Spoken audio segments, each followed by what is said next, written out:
বিসমিল্লাহির রহমানির রহিম। Hello everyone, আসসালামু আলাইকুম।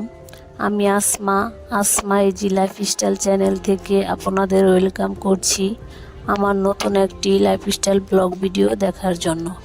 কাছে এবং দূরে, দেশ এবং দেশের বাইরে যে যেখান থেকে আমার ভিডিওটি দেখছেন, আশা করি আল্লাহর অশেষ রহমতে ভালো আছেন, সুস্থ আছেন। আমরাও আলহামদুলিল্লাহ ভালো আছি, সুস্থ আছি। আমার প্রিয় আপু ভাইয়াদের উদ্দেশ্যে বলবো, যারা আমার ভিডিওটি দেখা শুরু করেছেন, প্লিজ একটি লাইক দিয়ে ভিডিওটা কন্টিনিউ করুন। আপনার ছোট্ট একটি লাইক আমাকে আরও একটি দিনের ভিডিও মেক করতে অনেক অনেক উৎসাহ যোগায়, সেই সাথে অনেক বেশি সাহস যোগায়।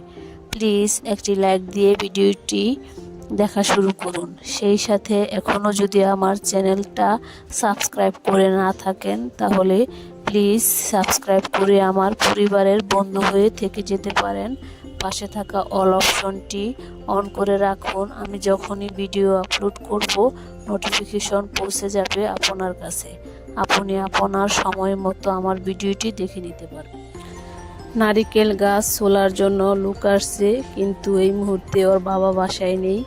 কি করার, না লোক ছুলবেই। আমি বলতেছি যে ছোলা লাগবে না, পরে আসেন, না সে ছুলেই দিবে, কারণ সে আমাদের পরিচিত লোক। যাই হোক, এই তো নারিকেল গাছটা ছোলা হচ্ছে। নারিকেল গাছ ছোলা শেষ, এখন খাওয়ার পালা। এই তো আমার ছেলে মেয়েকে ডাব কেটে দিচ্ছে চাচা, ওরা ডাব খাবে। আমাদের সব সময় ডাবই খেতে হয়, কারণ আমরা নারকেল খেতে পারি না। যখন নারকেল ছোট অবস্থায় থাকে, তখনই কাঠবিড়ালি ভিতরের পানিগুলো খেয়ে ফেলে, যার কারণে নারকেল বড় হয়ে আর পানিও থাকে না, নারকেলও হয় না ভিতরে। এর জন্য আমরা ডাব থাকা অবস্থায় যেগুলো আমাদের রিজিকে আছে ওগুলো খেতে পারি, আর বাকিগুলো নষ্ট করে ফেলে কাঠবিড়ালি। এর আগেও আরেকটা গাছ ছিল, ওই গাছ একই রকম করতো। তারপরে ওর বাবা রাগ করে ওই গাছটা কেটে ফেলছে। এটাও কেটে ফেলতে চেয়েছিল, কিন্তু আমরা কেউ কাটতে দিইনি, যে যাই রিজিকে থাকে খেতে তো পারি, তাহলে তো কিনে খাওয়া লাগে, আর কিনে খাওয়া তো বুঝেনি।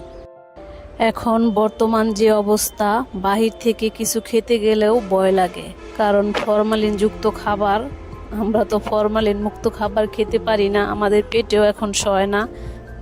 এখন ফরমালিন যুক্ত খাবারই আমাদের খেতে হয়, ওটাও আমাদের শরীরে অঙ্গ প্রত্যঙ্গগুলো নষ্ট করে দিচ্ছে।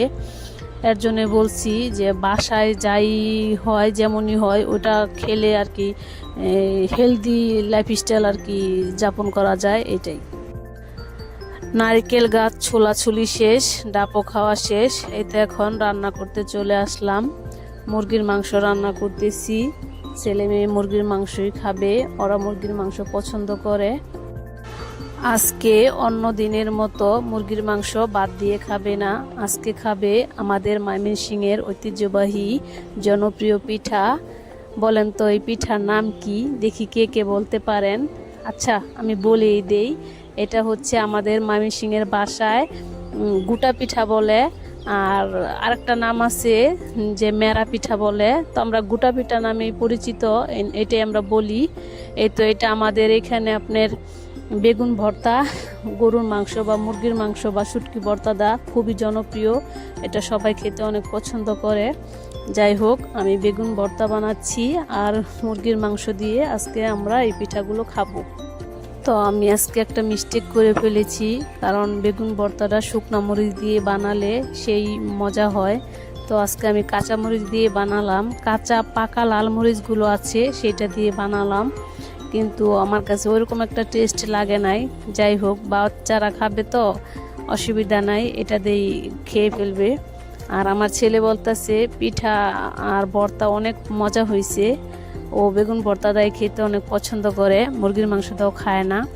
এই তো আমরা এই পিঠাগুলো এইভাবে পিস পিস করে কেটে খোলা দেই, যাকে বলে আমরা হালকা তেল দিয়ে বা এমনি বেজে নিলে অনেক মজা হয়, পরে এটা দিয়ে বড়িয়ে বড়িয়ে আমরা খাই।